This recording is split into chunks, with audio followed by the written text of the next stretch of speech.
Hello, I'm Adam Greenfield. My topic is Cubism.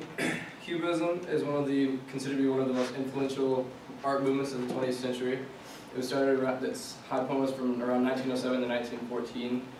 It was started by Pablo Picasso and Georges Braque in 1907. You'll see Pablo on the right and Georges on the left. The name is actually credited to some works done by Georges Braque.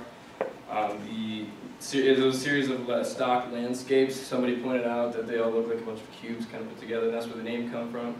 But in 1907, Pablo Picasso did the very first actual cubist painting, which is this one, which is Les Demoiselles d'Avignon, something like that.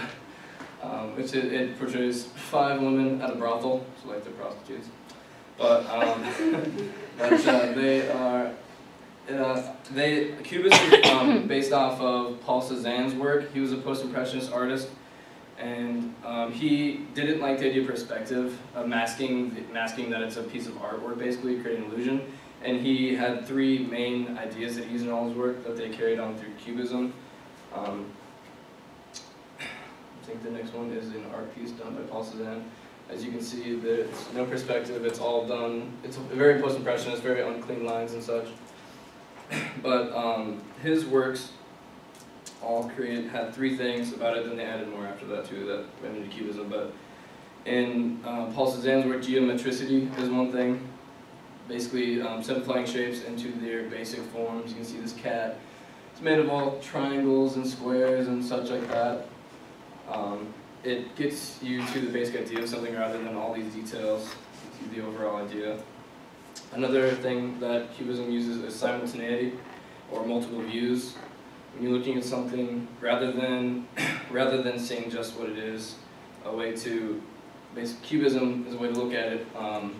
You view from all sides. You can see the violin here, see the front, and the very top is twisted, and you can see the sides as well. And at the same time over there, all the houses, there's no perspective. You can see all different ones when they should be lined up.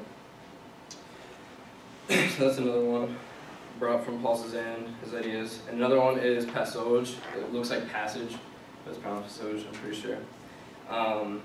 Basically the idea of, rather than using perspective to mask that it's a flat piece of work, make that an essential part of it, making it flat. You can see on the hills in the last slide were very like together and kind of, you know,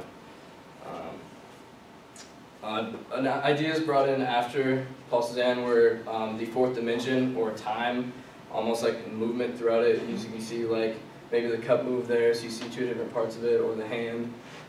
You remember that dog wagging tail in 183? Like maybe it could have led to that, an inspiration for that sort of work.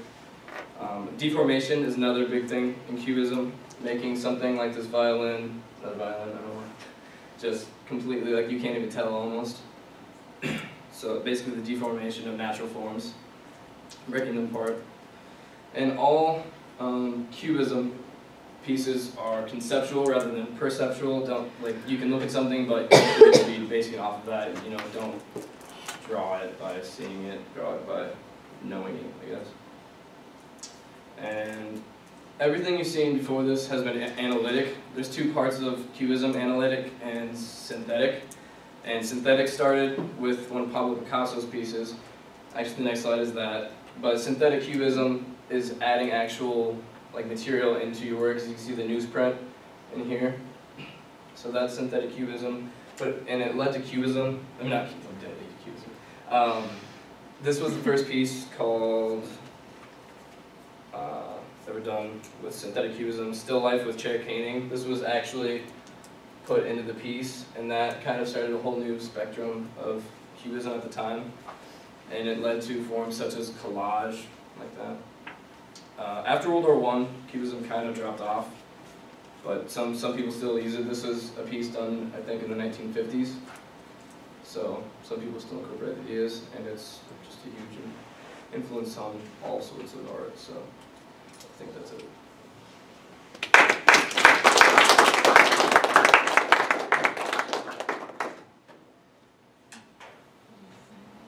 Do you want to put that in slide sorter view so we can see the slide?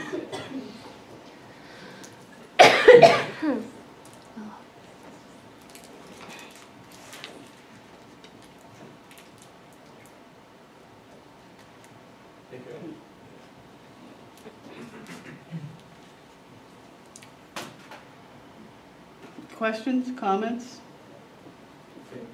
You projected really well like that. Also, the use of black backgrounds that you take away Yeah. from your pieces from your choice. Except for actually 7 sides of 7. Yeah, those pictures actually have a white border on it. Oh, okay. So like Comparison on yeah, it was there. already on there, so I couldn't get it off.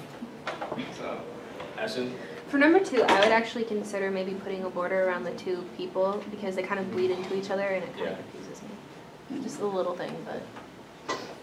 I kind of liked how I found 2 pieces of pictures of almost the same photos. Yeah. So I was like, oh, I'm putting those together.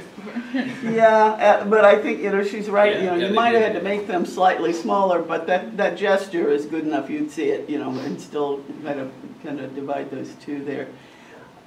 Next questions, comments? Come on.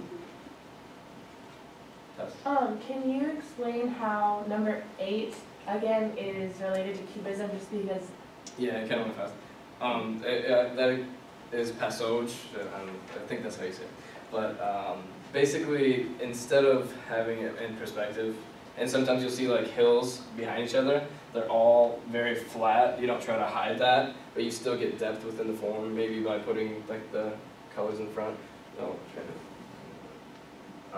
it's kind of hard to explain where like, they overlap, but they don't overlap in a way like you don't use that much line weight to really exemplify it that much. Have you ever done like a picture when you were a kid where you had like one hill going this way, then off behind the other hill, you just kept going? It's kind of like that idea where instead of creating depth really through perspective, you create it through overlappings of line. It's like, yeah, that's what it was, perpendicular lines hitting each other. That was a huge part of it. Okay.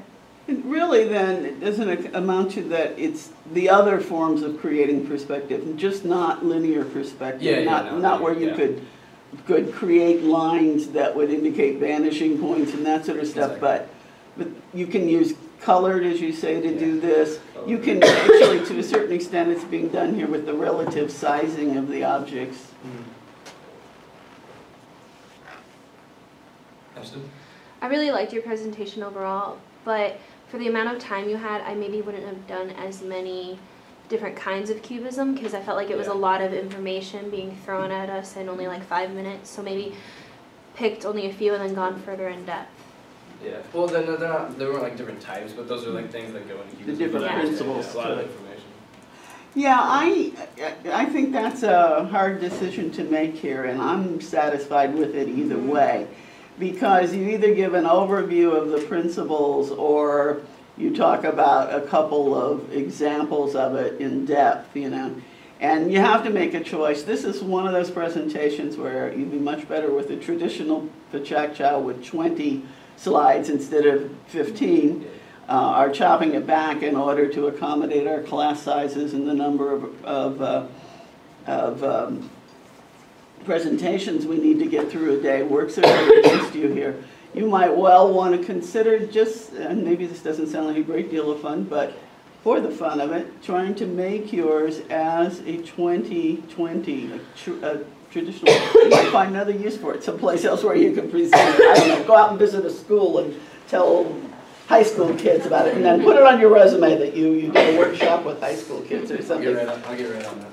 Because it's a good presentation. I agree that you have to get a little tight with the information here. But I think even if another 5 slides in the traditional format, you'd be able to do this just enough more detail that it would be, worth trying.